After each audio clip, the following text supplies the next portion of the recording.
Hello and welcome to Health Professional Radio. I'm your host, Neil Howard. Thank you so much for joining us. Going to be speaking this segment with Dr. Bradley Marder. He's a nephrologist, and he's joining us here from Horizon Therapeutics. He's going to talk about working to educate other clinicians about gout's connection with other organs of the body. Welcome to Health Professional Radio, Dr. Marder, and thanks for taking the time. Thanks so much, Neil. I'm happy to be here this morning. Now, I mentioned that you're a nephrologist. Give our listeners a little bit of insight into your background and what led you to your current role there at Horizon Therapeutics. Yeah, thanks so much. So I was in clinical practice as a nephrologist in Denver, Colorado for 17 years. Over that period of time, I helped manage care for patients with kidney transplants, patients on dialysis, with chronic kidney disease, and also other acute kidney problems, usually in hospitalized patients.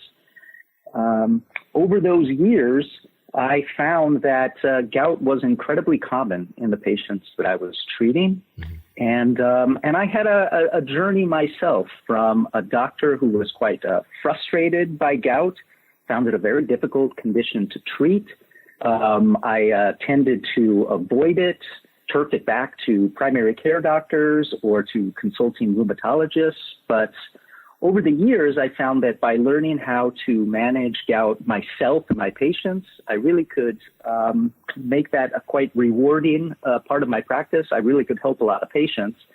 And that led me to my current role as Medical Director of Horizon, because I feel like if I can help take other physicians down that same path, I can really lead to helping more patients. Well, what is gout and what makes it so difficult to treat? Yeah, so it's really interesting. Most physicians think of gout as a disease of the joints.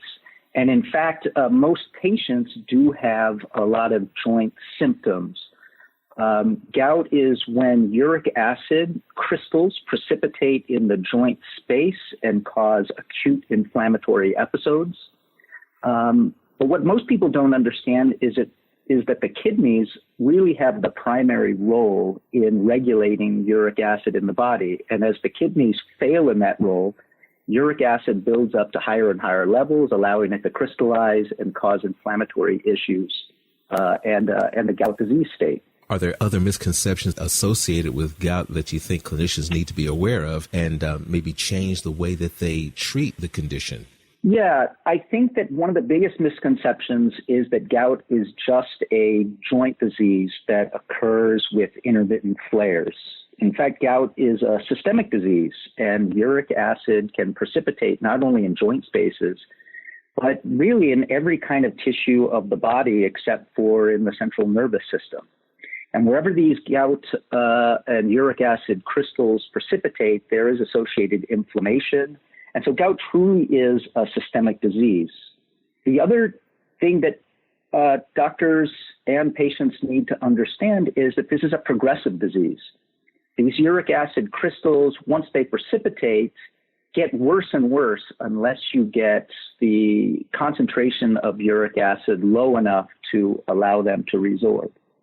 And so by thinking of gout as just an intermittent disease that flares up once in a while, I think that many doctors are missing the big picture of its systemic and progressive impact on patients' health. How often does that misconception or other misconceptions about gout lead to misdiagnosis? And can this misdiagnosis lead to years of either no treatment or ineffective treatment?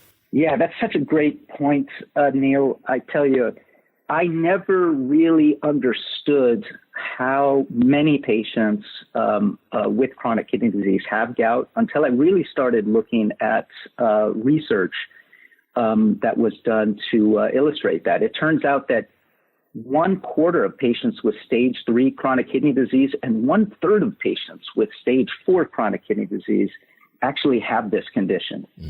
And so it's just so common, and it impacts the health of patients in so many ways that nephrologists in particular who are managing these patients with chronic kidney disease really deserve to have a better understanding of how to manage this condition. You know, once they get a better understanding, a better grip on the condition, what do you think, gout management of the future should look like? Well, listen, the good news is it's a treatable disease. We have very effective medications for lowering serum uric acid levels. We have, if serum uric acid is lowered below its solubility concentration of 6 milligrams per deciliter, those crystals will resolve and symptoms will improve, and the inflammatory state that can be impacting wherever these crystals are deposited can actually get better. It just takes some physician in a patient's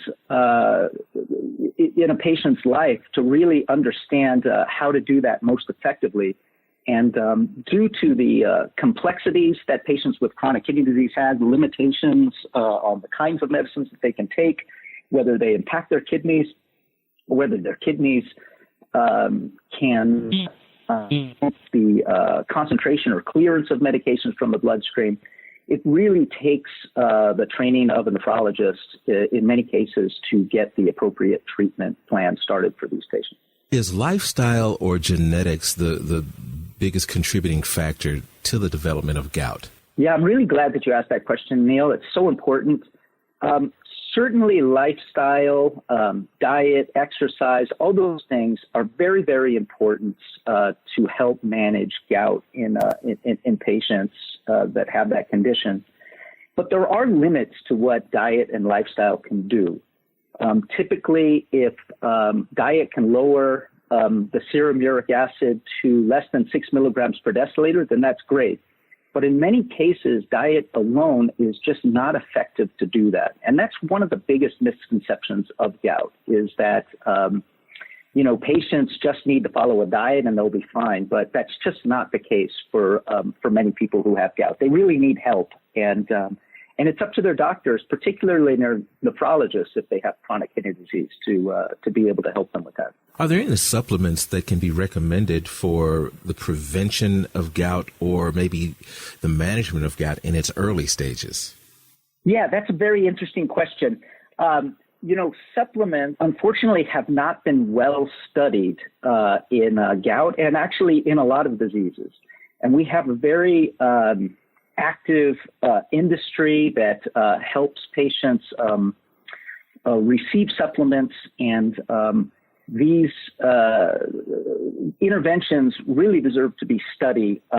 With more scrutiny to find out how well they can really make a difference in patients' lives. Is there some place we can go online and get some more information about gout as it relates to other body functions, and more information about Horizon Therapeutics as well? Yeah, so I'm glad that you asked that question.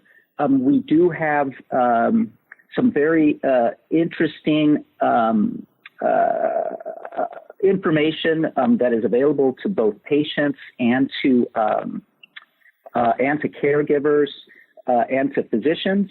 I would direct them to a webpage called evolutionofgout.com. That's evolutionofgout, all one word, .com.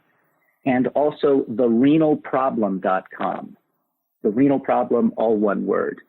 And there, I think that listeners really can learn a lot more about uncontrolled gout and its impact on the lives of many patients with chronic kidney disease. And another source would be www.horizontherapeutics.com. Would that be another resource as well? Of course. Thank you so much for that. Brad, it's been a pleasure speaking with you, and I'm sure we'll speak again in the future. Thank you so much, Neil. It was a pleasure being with you today. You've been listening to Health Professional Radio. I'm your host, Neil Howard, in conversation with Dr. Bradley Marder. Audio copies of this program are available at hpr.fm and healthprofessionalradio.com.au. You can also subscribe to the podcast on iTunes. Listen in, download at SoundCloud, and be sure and subscribe to our YouTube channel at youtube.com, Health Professional Radio.